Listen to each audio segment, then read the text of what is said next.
Thanks for tuning in today to the show. I got a great guest on the show today. His name is Ed. And you want to give a shout out to all the listeners, Ed? Yeah, hey, my name is Ed, downtown Ed B. Nice to meet you all. Nice to be here. Hey, thanks for being here. So, funny story or little tidbit about Ed. Ed's an old scallop fisherman. Oh, let's try this. Ed's an old scallop. Okay, I'm gonna start this one over. I can edit this. Yeah. Ed's an old scallop fish. I can't speak. Fisherman. Thank you.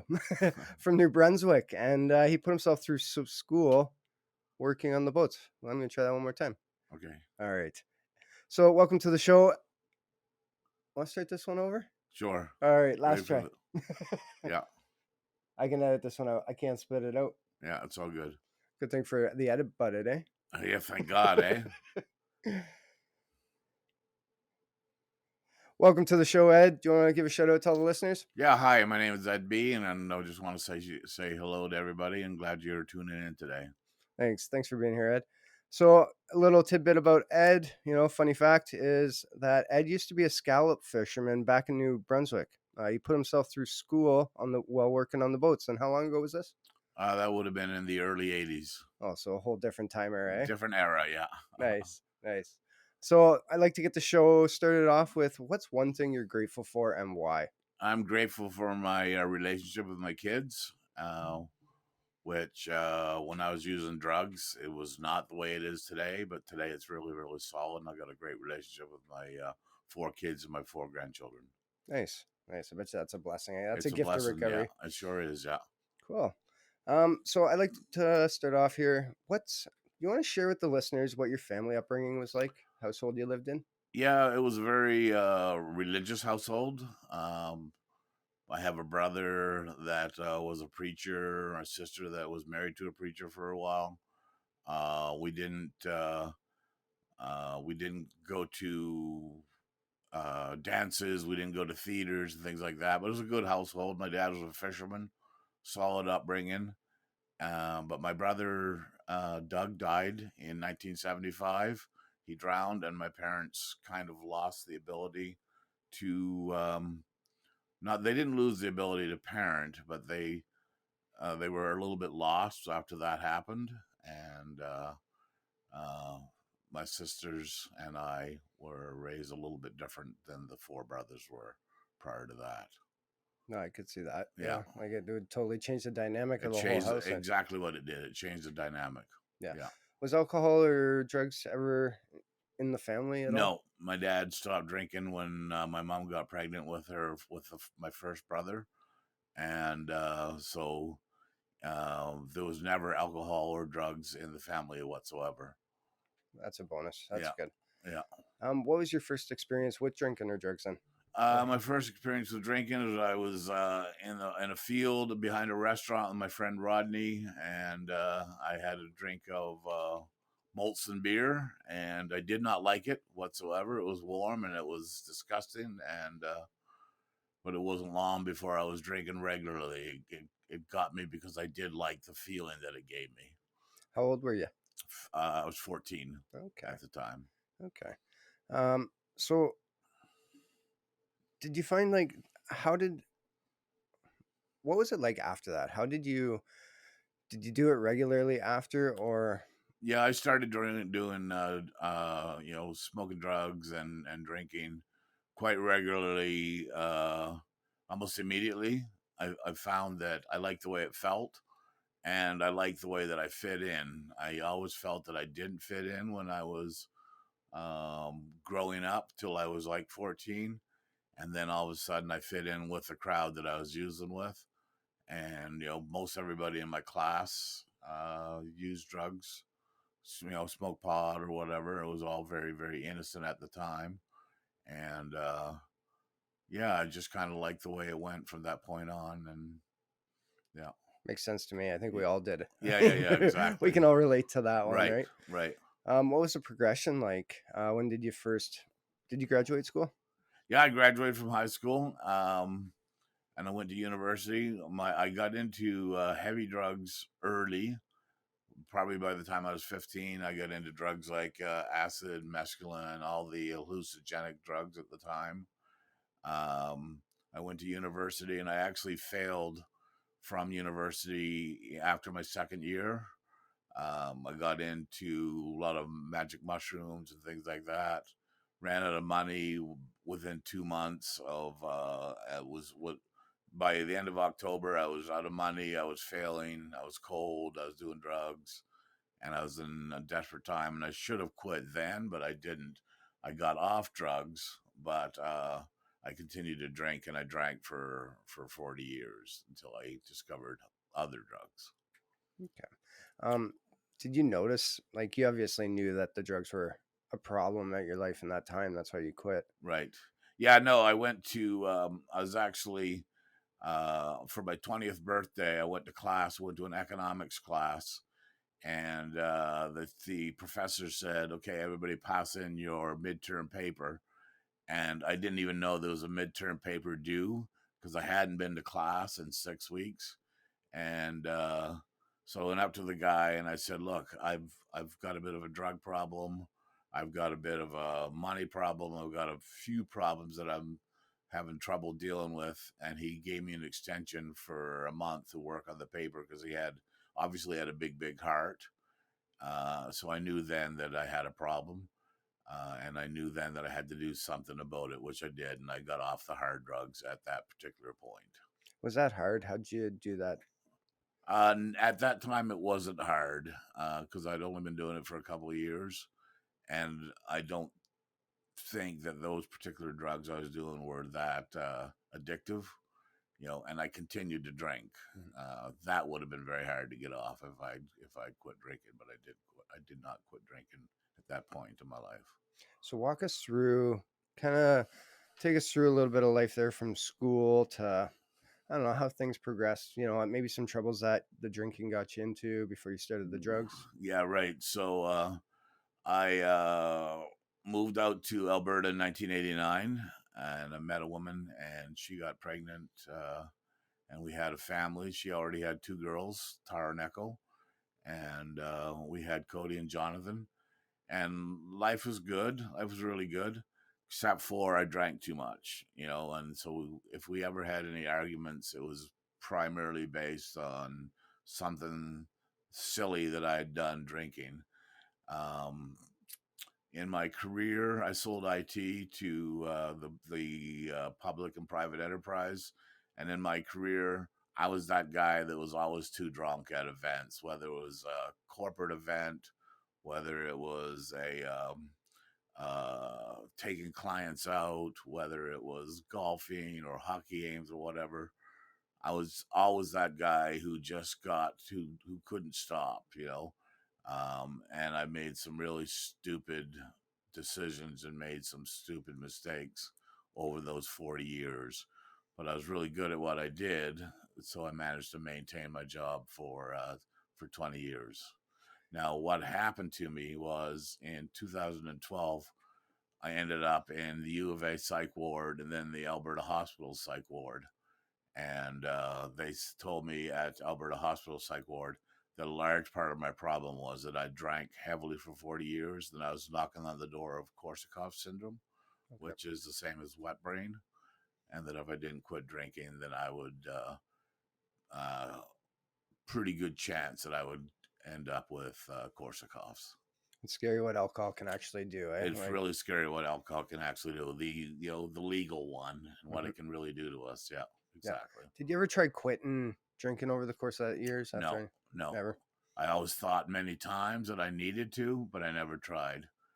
You know, I was pretty much an alcoholic, and but I was an alcoholic, but I thought I had it under control. But I drank every day, minimum 4 drinks, and probably 7 or 8 drinks as a minimum in actuality. It's funny that illusion that we can create, right? Or we set that bar, and Right, if we don't get as bad as this person, then or we always compare, right? right, exactly. Yeah. Yeah. So from the doctor's appointment there, how did that go? Like after the doctor told you, if you don't stop. So what I did is I joined AA, and but I didn't follow any of their suggestions. I got a sponsor, but I didn't call them. AA says, and all the 12 steps say go to 90 meetings in 90 days. I went to meetings Saturday morning only. Excuse me. I didn't do the 12 steps. I didn't get a bunch of phone numbers of men that could help me. I didn't do anything they suggested. So I was basically a dry drunk for the next 18 months. And then I thought the last time I got out of Alberta Hospital was in March of 2014. And I thought maybe I could drink again. I thought that I was cured. And as we all know, there's no cure. I Mhm. wasn't cured, and things went to hell in a handbasket real quick. Yeah, it's crazy. It's Yeah, crazy. You don't do the work and nothing changes, or nothing nothing changed much at changes, nothing all. changes, Right, right? Yeah, learned that one pretty quick. I've seen a lot of people experience that one themselves. right. So when you got out and you took that next drink, um, what was that like? How much clean time or sobriety did you have before you took that drink then? I What had was it, 18 18 months? months. Yeah, about 18 months, and I moved to. I was in the process. I just got divorced from my second wife, and we sold our house to finance the divorce. And so I took my proceedings from that and ended up moving to close to White Avenue. And I ended up checking out some of the establishments on White Avenue, and that was a mistake. And it wasn't too long before I decided, oh, maybe I could have a drink. And I managed to keep it. I managed to keep it in check for a little while. I didn't lose my head immediately, but it wasn't long before I was losing my head completely, to much to the disappointment of my children, right? Because they had known that I hadn't drank for 18 months, and I was definitely in a better place, even though I wasn't drinking, because I wasn't drinking. Random question. Did you try and hide it after? Yes, I sure did. Same as I quit smoking years ago, and I tried to hide that when I started back up again. And yeah, so I tried to hide from mostly my kids. That would be I lived with my son Jonathan at the time, and I tried to hide from him and my son Cody primarily because I saw them mostly. The girls I didn't see quite as often because they have got children of their own and have busy lives. But yeah, I tried to hide. So what's your clean date today? September 23rd, 2015, So we're about 16 and a half years ago. nice. Congratulations on Thank that you. one. Thank you. What was life looking like prior to that point? So you had an introduction to recovery already. Right. And then from the time that you relapsed to your clean date today, I want to kind of, where did life take you After my clean date or before my clean date? before your clean date? Like, Yeah, so what's your bottom looking like? basically, once I relapsed, I was at an establishment on White Avenue one afternoon.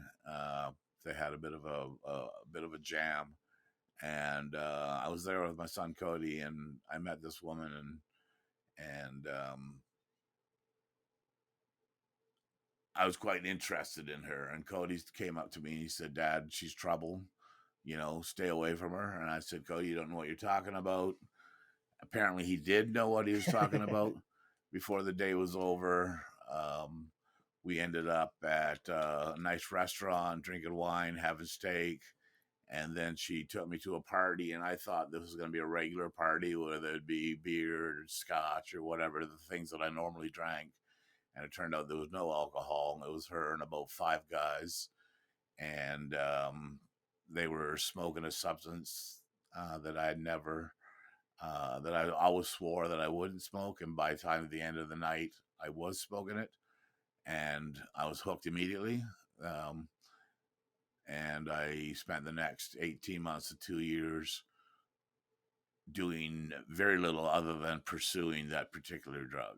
So it was crack. So yeah, Yeah, it can be pretty addictive. And you know what? There's days like there's different drugs, and you know, I'm happy that I never got hooked on that one. I right, used, you know, when we mentioned earlier about comparing, I'm like, well, I never did that drug, you know. right, So yet, yet that was like my bar, right? right, So um, at the end of it, so just before getting into rehab, you yeah. went to rehab. I Sorry. went to rehab. Yes, I went to Henwood. First, I went to rehab in Grand Prairie for a weekend.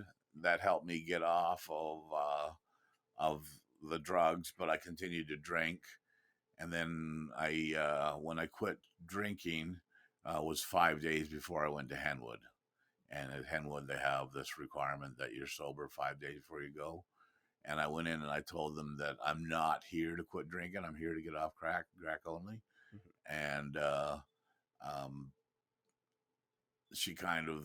the intake gal, just kind of smiled knowingly. And before I left, I did realize that I would never be drinking again as well. So, I can totally relate to that. I went to rehab for the speed, for the right. meth, and Yes, when I was there, I was like, I can't fucking drink either. exactly. First time Yeah, I get drunk, I'll be getting high, and they that's just go exactly hand in right. hand.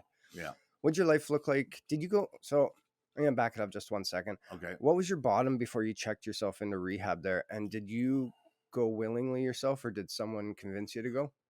My bottom was lying to my kids constantly. They kept finding drugs, pieces in the carpet or substances on my bureau because I wasn't hiding anymore. Um, I went to pick up from a dealer one afternoon, and because I'd go constantly, I would go 3 or 4 times a day. And I went and picked up from a guy, and I said, "Do you use this stuff?" He said, "Fuck no." He said, "I don't want to ruin my life." And I knew then that he was in the process of ruining mine, and I needed to do something about it. And then I went to a police station to report an accident, and I couldn't get through the reporting of the accident. I went to the washroom and used while I was waiting for them to fill out a portion of the report. And I used outside of remand one day. I took a gal there to go and see her boyfriend and put money in his account or whatever it's called. And I used in the parking lot. So I couldn't stop ever.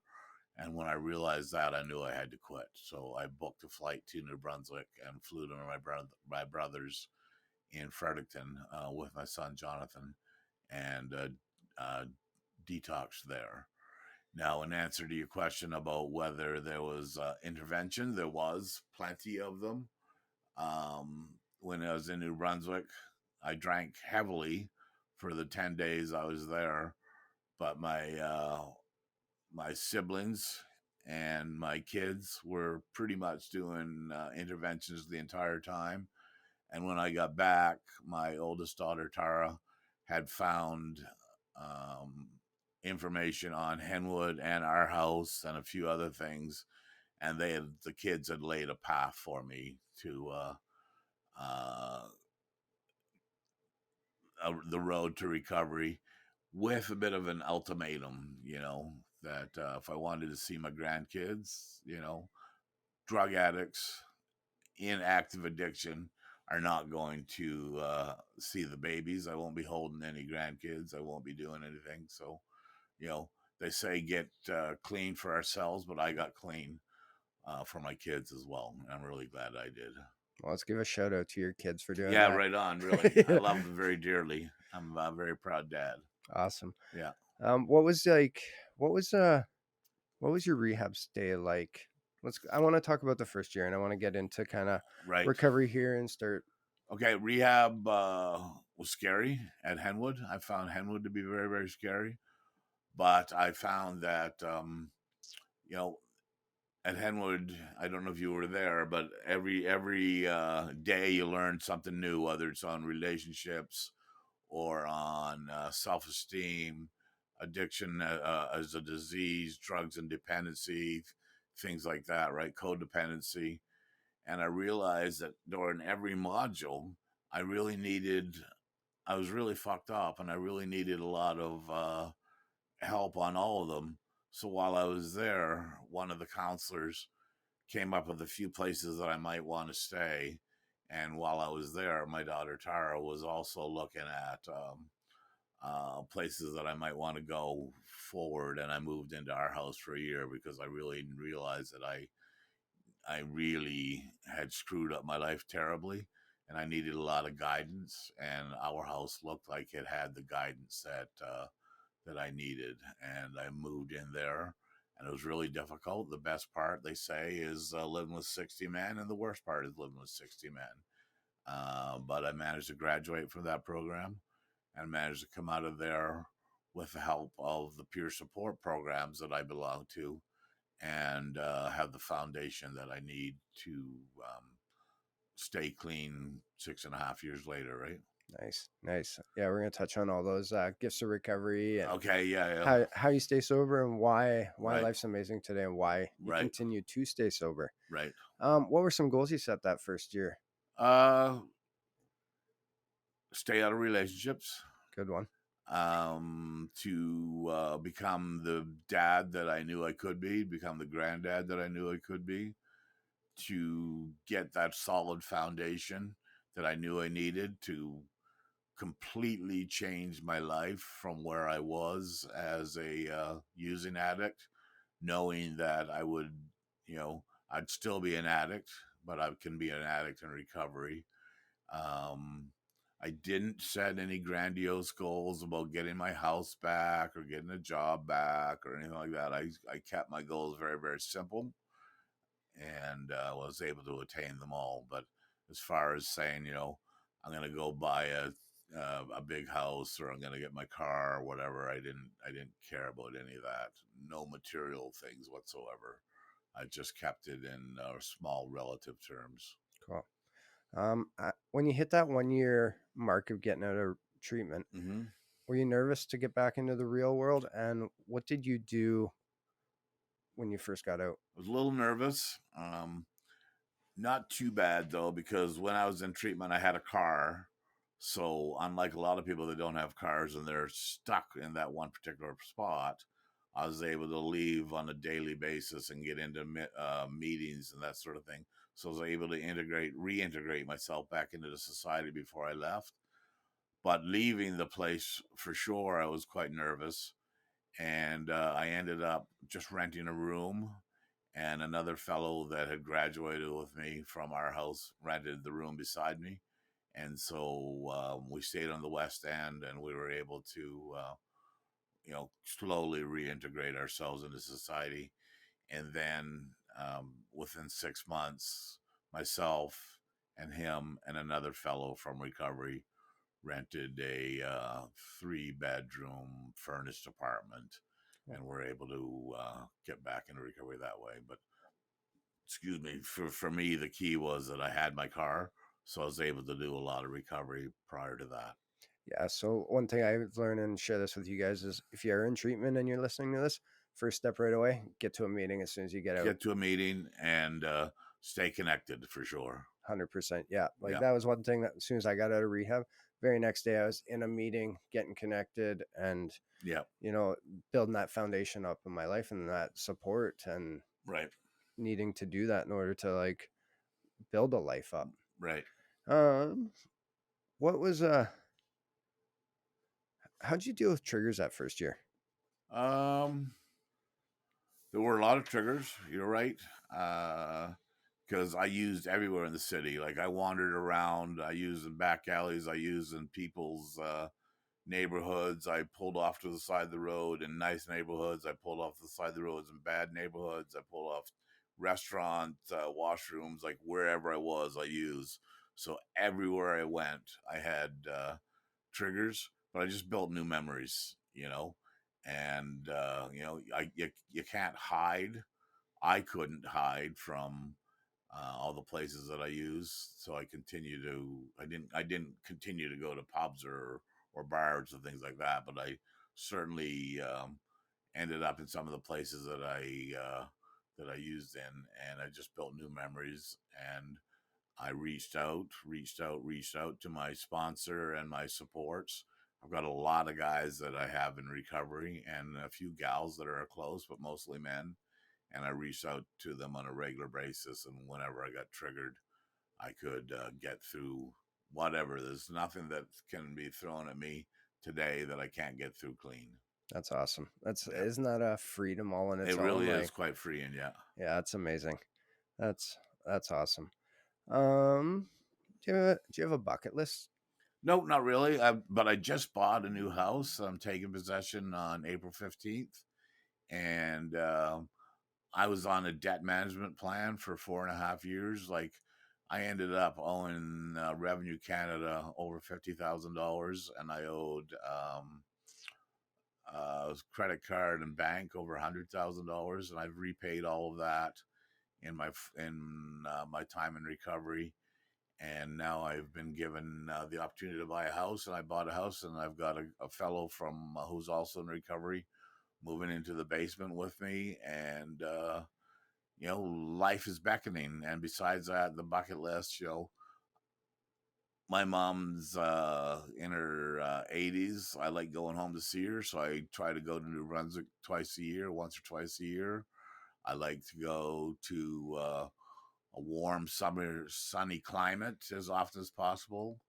So maybe going there once a year, once every couple of years, type of thing. But besides that, no, I don't have any grandiose things that I'm trying to accomplish.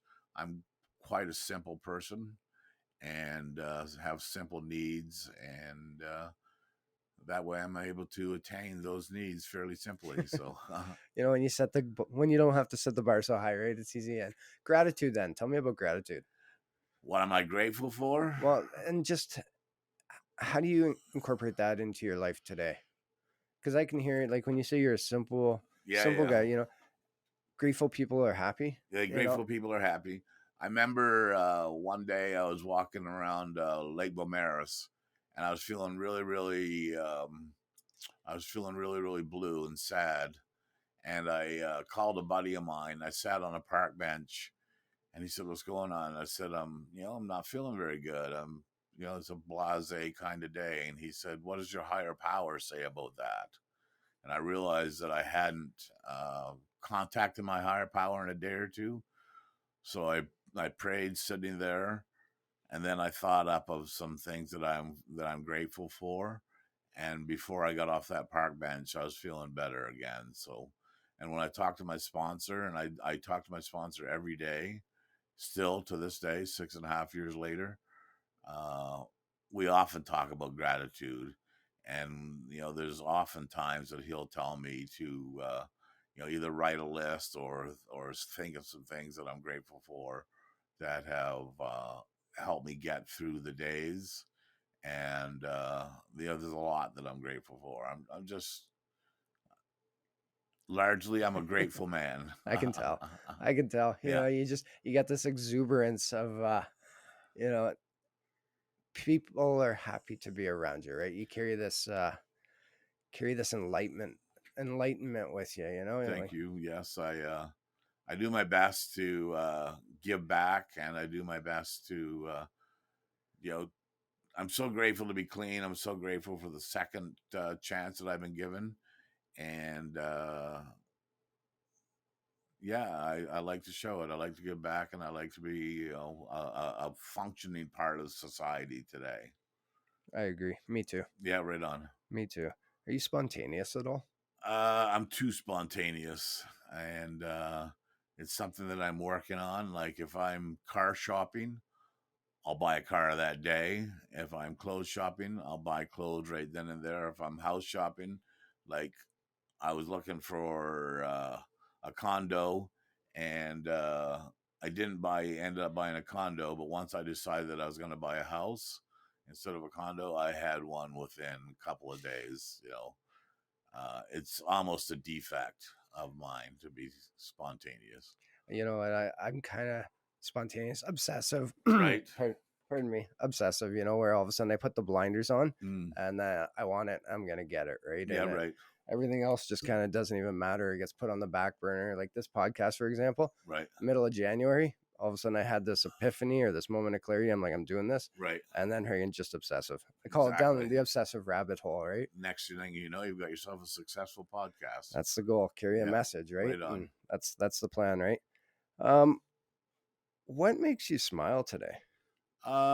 Life and all these bounties. And again, if you have simple needs, then your bounties can be simple. But I really enjoy my life. I enjoy giving back.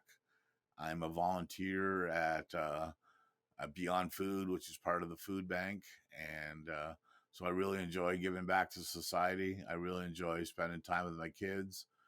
I really enjoy eating out way too much. It's something that I do on a regular basis. I enjoy fellowship a lot. I'm very much a social beast, and I just like being around people. And yeah, that all makes me very, very happy.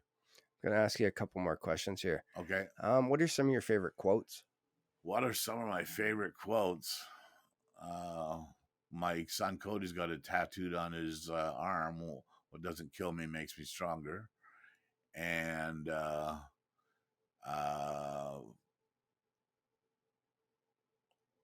the therapeutic power of one addict helping another is without parallel. It's probably one of my favorite quotes. Then, of course, the Serenity Prayer is a favorite quote of mine as well, because it just reminds me of how little I have control of. But, when I give up that control, then life can be all right.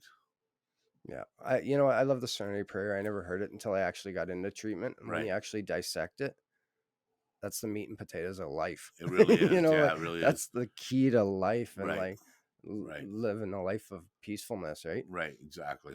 I got one here for you. Okay. Fill in the blank. I am responsible for. My life. Yeah, I'm responsible for what I can do, and that's about it. True, so true. And we'll go with this last one. Any plans for your future? Uh, I've entered into I'm entering into a new relationship, so I'm going to see where that's going with a lady friend. Um, like I say, I bought a new home. I want to be the best dad that I can be. I want to be the best granddad that I can be. I want to be a good member of society. Things I've already said, just to reiterate.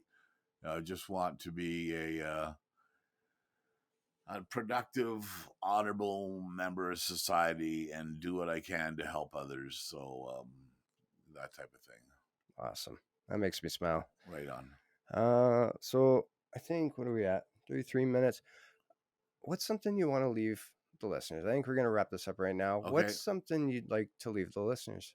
Life without drugs, life without alcohol is possible and very fulfilling. And, I always used to think that I was having a good time if I was using, and that I couldn't imagine dancing, and I couldn't imagine playing pool, and I couldn't imagine anything without using. And today I can't imagine any of those things with using.